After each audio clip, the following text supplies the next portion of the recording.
Learning brush pen calligraphy is fun and it really starts here. 7 basic brush pen strokes that you will need to know in order to be able to learn brush pen calligraphy well. Let's get started, shall we?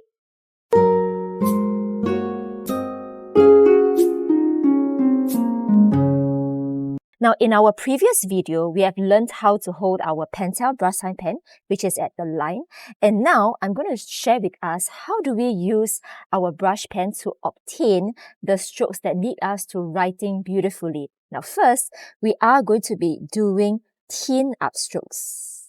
Now, thin upstrokes allow us to have a contrast with the thick downstrokes. And in calligraphy, thin upstrokes, the contrast between thin upstrokes and thick downstrokes are what makes calligraphy beautiful.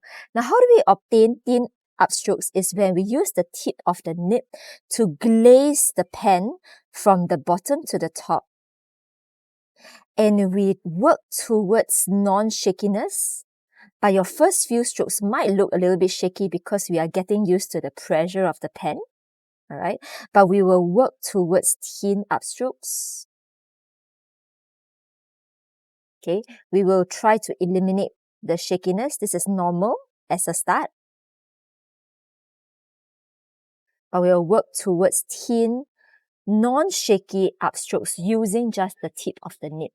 Now for thick downstrokes, what we are going to be doing is, because we are holding the pen at about 45-degree angle to the pen, we obtain thick strokes by pressing down on the nib and dragging.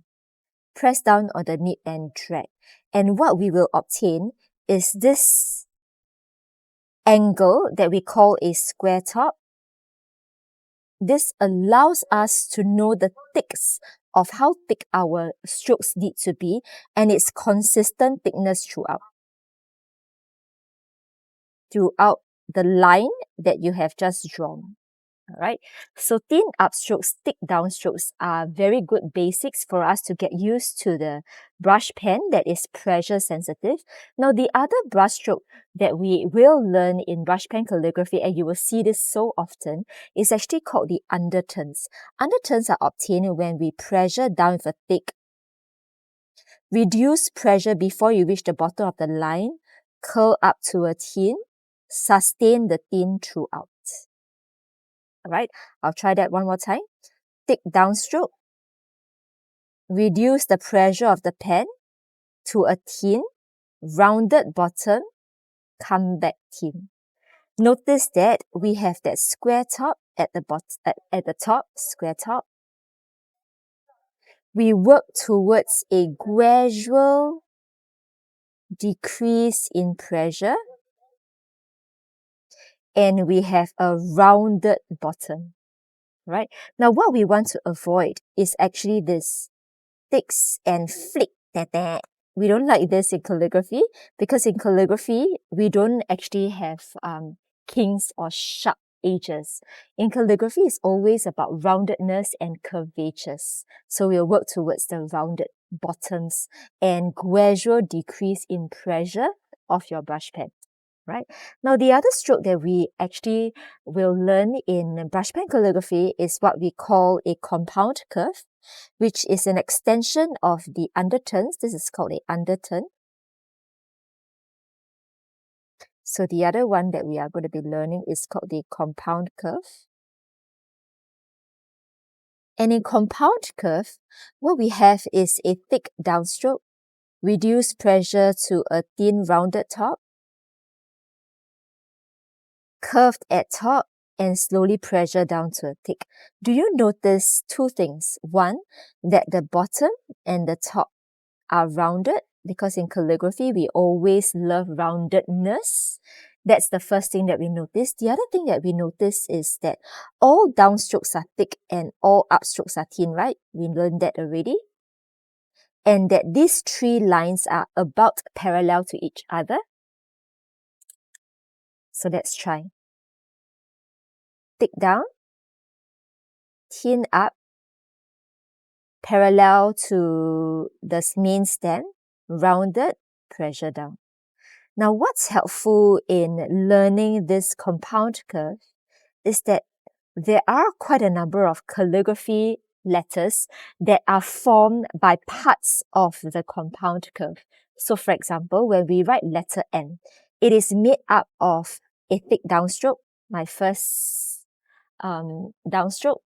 The second stroke is actually a part of a compound curve. It is an overturn, thin up, thick down. The third stroke is part of a compound curve, thin up, thick down, rounded bottom, curl up. This formulates the letter N. Alright? Okay, so we have thin upstroke, thick downstroke, underturn, compound curve. Then we are going to go with another basic stroke. It is called the perfect oval. Right? Now, oval, in my opinion, is the hardest basic stroke to write and learn. Alright? So let me show us how to write oval first, okay? Now, many people think, and I also think, I used to think, that ovals are written with a thick stroke and then connect. And then I realized that, this one doesn't quite work because the connection will never be seamless. So it doesn't start from the top. We don't start writing ovals from the top. Where we actually start ovals is actually we start at this point called the 2 o'clock point. Okay, see, this is the 12 o'clock point, the 2 o'clock point on the clock. Then there's a 3 o'clock, there is a 10 o'clock, there is a 9 o'clock at the 6 o'clock. So instead of starting at the 12 o'clock point, we actually start writing oval at the 2 o'clock point. Which means we will start at 2 o'clock point. You will have a thin upstroke first, thick downstroke, come back up to a thin, and connect seamlessly. This forms a perfect oval. Okay, so 2 o'clock, thin up, thick down, come back up to a thin, connect seamlessly. So the trick of writing brush pen calligraphy is to start at the 2 o'clock point, allows you to have a thin up first, and then thick down only on the left-hand side, and then rounded and connect seamlessly.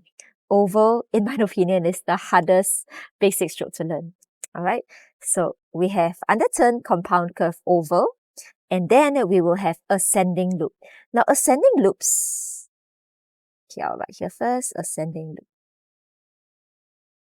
Ascending loops are the top halves of where letter B's and D's and H and F's are. So, for example, a letter F or rather H. A letter H is written with an ascending loop in combination with parts of the compound curve. So, thin up, thick down, and underturn. Alright, so we're going to be learning ascending loops. Ascending loops are written with a thin upstroke first because all upstrokes are thin. Navigate through the band, slowly press down to a thick. This is an ascending loop. Okay, we work towards these shapes and we call this shape the teardrop shapes. Okay, also notice that in ascending loops, this main stem is slightly curved and not straight because in calligraphy, we always talk about curvatures, right? So our natural spine is also curved. So this is a nice ascending loop with a slightly curved spine and teardrop shapes, right? Similarly, descending loops have teardrop shapes and curved spines. And how do we do descending loops? It is with a thick downstroke first, navigate through the band to a thin, and curl back up with a teardrop shape. Notice that because it starts with a thick stroke, it has that square top here, the same square tops that we talk about in underturns, right? When we start off with a thick downstroke, we always have the square top first, right? And then we work through the gradual decrease in pressure. And we work towards a teardrop shape. And of course, similarly to ascending loops, we will work towards a curved spine. Curved spine. Alright, now there you have it. These are the 7 basic brush pens strokes explained clearly and slowly, and this is a beautiful place to start when we are going to be wanting to practice right to progress well. I will see you in our next brush pen calligraphy video. See you soon!